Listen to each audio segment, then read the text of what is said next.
जय जोहार और नमस्कार संगवारी हो। स्वागत है आप सभी का छत्तीसगढ़िया न्यूज में एक बार फिर से। चलिए जानते हैं प्रदेश के 10 महत्वपूर्ण काम की खबर जो आपके लिए जान लेना जरूरी होता है, जिसमें आज की पहली बड़ी खबर है। राज्य सरकार युवाओं को रोजगार देने के लिए कौशल उन्नयन योजना की रूपरेखा बनाई, लेकिन रायगढ़ जिले में युवाओं को योजना का लाभ नहीं मिल पा रहा है। पिछले 10 सालों में 20,000 युवाओं को इस योजना के तहत ट्रेनिंग दी गई। उसमें से 7,500 युवाओं को ही प्लेसमेंट मिला और कुछ लोगों ने जल्द ही जॉब छोड़ दी, जिसके चलते अब सरकार की इस योजनाओं पर ही सवाल उठने लगे हैं। आपको बता दें कि इन युवाओं की ट्रेनिंग पर अब तक सरकार ने करीब 9 करोड़ रुपए खर्च कर चुकी है।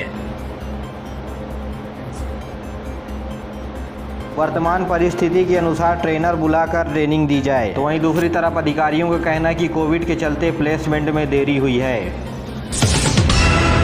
छत्तीसगढ़ के दंतेवाड़ा जिले के किसानों को उनकी खेती को उन्नत करने के लिए भारत की नवरत्न कंपनी में से एक NMDC जो बस्तर में लौह अयस्क के उत्पादन का कार्य करती है, जिसके चलते अब दंतेवाड़ा के आदिवासियों का चहुमुखी विकास हो सकेगा। लोरमी के पेंड्री तालाब गांव के लोगों का दिन बीते शाम कुछ खास रहा। पेंड्री तालाब गांव में पहली बार कोई दूल्हा अपनी दुल्हन को लेने हेलीकॉप्टर से पहुंचा। दूल्हा अपने पिता और रिश्तेदारों के साथ पेंड्री तालाब हेलीकॉप्टर से पहुंचा और दुल्हन को अपने घर हेलीकॉप्टर से ले गया। दोनों पक्षों ने इस शादी में एक अलग अलग संदेश समाज को दिया और शादी इसलिए भी खास रहा, इस शादी में कोई नशा और ना ही गुटखा खाने वाले लोग मौजूद रहे, क्योंकि ऐसी शर्त दोनों पक्षों के बीच रखी गई थी। यही नहीं, जो लोग नशा करते हुए पाए गए उनका चालान भी काटा गया। रायपुर में अब नाइट कर्फ्यू खत्म कर दिया गया है। रायपुर कलेक्टर सौरभ ने बीते शाम एक आदेश जारी किया है, जिसके मुताबिक अब शहर की सभी दुकानों को रात 10 बजे तक खोला जा सकेगा, जिसके चलते अब शहर अपनी पुरानी व्यवस्था पर चलेगा। 9 अप्रैल को रायपुर में लॉकडाउन लगाया गया था, जिसके बाद किसी भी प्रकार की छूट नहीं दी गई थी। अब तक रेस्टोरेंट को छोड़ करके बाकी सभी दुकानें रात 8 बजे तक खोलने की अनुमति दी गई थी, जिसे बढ़ाकर अब रात 10 बजे तक कर दिया गया है। साथ ही जंगल सफारी, तेली बांधा तालाब, बूढ़ा तालाब और पुरखौती मुक्तांगन आम लोगों के लिए रात 8 बजे तक खुले रहेंगे। रात 10 बजे तक ऑनलाइन पार्सल के अलावा काउंटर से भी पार्सल लिया जा सकेगा। वर्धा में सड़क हादसे में 3 लोगों की मौत हो गई है। 2 वाहनों की भारी टक्कर से ये बड़ा हादसा हुआ है। नायब तहसीलदार समेत 3 लोगों की मौत हो गई है। जबलपुर रायपुर नेशनल हाईवे पर हुआ है ये हादसा। हादसे में गंभीर रूप से घायल है 2 की चिनाक अभी तक नहीं हो पाई है। बोड़ला थाने क्षेत्र का है ये पूरा मामला। कोरोना के संभावित तीसरी लहर को देखते हुए देश भर में इससे बचने के लिए तैयारी शुरू हो गई है। इसी कड़ी में छत्तीसगढ़ में भी राज्य सरकार इसके लिए तैयारी कर रही है। राज्य सरकार के प्रवक्ता कृषि मंत्री रविंद्र चौबे ने बताया कि सरकार कोरोना से तीसरी लहर से निपटने के लिए पूरी तरह तैयार है। इधर बीते शाम कोरोना संक्रमण के प्रदेश में 312 नया मामले सामने आए हैं। अब तक प्रदेश में 9,99,000 से भी ज्यादा कोरोना के संक्रमित मरीज मिले हैं, जिसमें से 9,82,000 मरीज ठीक हो चुके हैं। 4,000 मरीजों का इलाज प्रदेश के कई अस्पतालों में चल रहा है।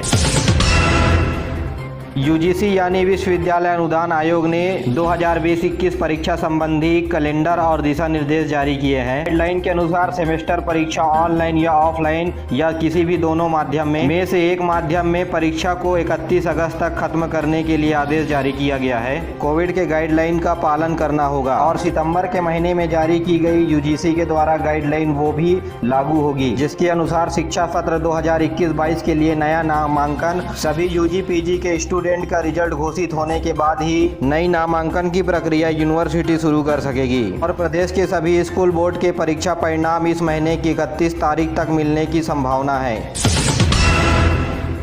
राष्ट्रीय ताप विद्युत निगम के NTPC इकाई कोरबा स्थित NTPC को विद्युत उत्पादन के लिए देश में पहला स्थान मिला है। भारतीय केंद्र विद्युत प्राधिकरण के द्वारा जारी किए गए आंकड़ों के अनुसार प्रथम तिमाही अप्रैल से जून महीने तक पश्चिम क्षेत्र में स्थित NTPC कोरबा को 97.61 लोड फैक्टर के साथ देश में पहला स्थान मिला है।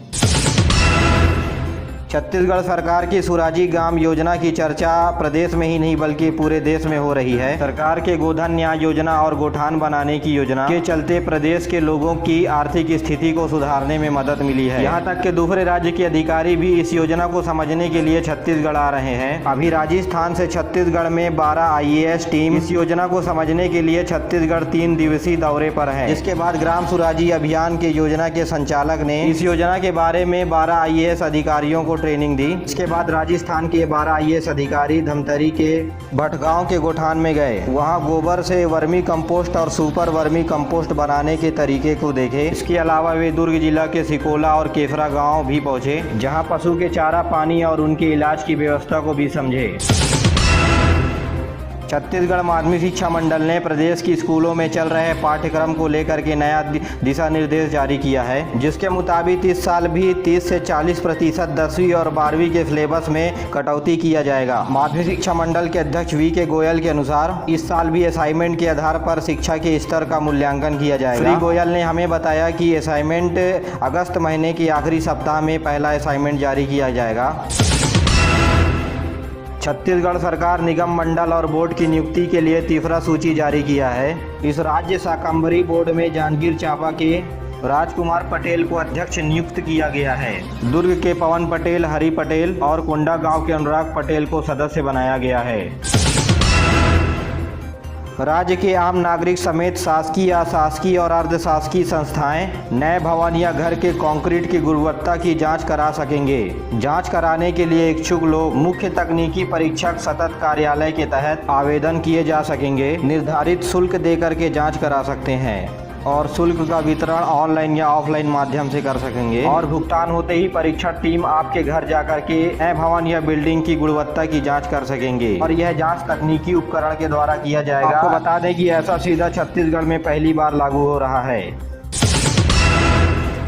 मुख्यमंत्री श्री भूपेश बघेल ने स्वतंत्रता सेनानी और छत्तीसगढ़ में किसान सत्याग्रह के प्रणेता छोटेलाल श्रीवास्तव की पुण्यतिथि पर उनको नमन किया। छत्तीसगढ़ कर्मचारी एसोसिएशन के द्वारा महंगाई भत्ता को लेकर के प्रदेश के सभी जिलों में 20 जुलाई को भोजन अवकाश के समय व्यापक रूप से हड़ताल किया जाएगा। रायपुर के जिला रोजगार कार्यालय के द्वारा 19 जुलाई को रोजगार मेला लगाया जाएगा। इसमें से निजी बैंक के द्वारा 240 पदों के लिए स्नातक भर्ती हेतु आवेदन को स्वीकृति दी जाएगी। रायगढ़ जिला पंचायत के मुख्य कार्यपाल अधिकारी डॉक्टर रवि मित्तल काम में लापरवाही बरतने के चलते 3 ग्राम पंचायत के सचिवों को निलंबित कर दिया गया है। कबीरधाम जिले में पुलिस ने 91,61,000 रुपए की कीमत के 9 क्विंटल गांजा जब्त किया है और इस मामले में पुलिस ने एक आरोपी को गिरफ्तार भी किया है। महासमुंद बसना पदमपुर मार्ग में पुलिस ने 2 पहिया वाहन को पकड़कर 1.5 लाख रुपए के 15 किलो गांजा को जब्त किया है, जिसमें 2 आरोपी भी शामिल रहे। नीति आयोग के सदस्य VK पॉल ने कहा है कि आने वाले 100 दिन कोविड काल के लिए बहुत ही समस्याजनक संकट वाले दिन जाने वाले हैं। भाई के लिए भेजा है। मेरे प्यारे साथियों, आज के लिए बस इतना ही। वीडियो पसंद आया तो वीडियो को लाइक करें, चैनल को सब्सक्राइब करना ना भूलें और अपने दोस्तों के साथ जरूर शेयर करिए। दीजिए मुझे इजाज़त, मिलते अगले वीडियो में। तब तक के लिए जय हिंद, जय छत्तीसगढ़।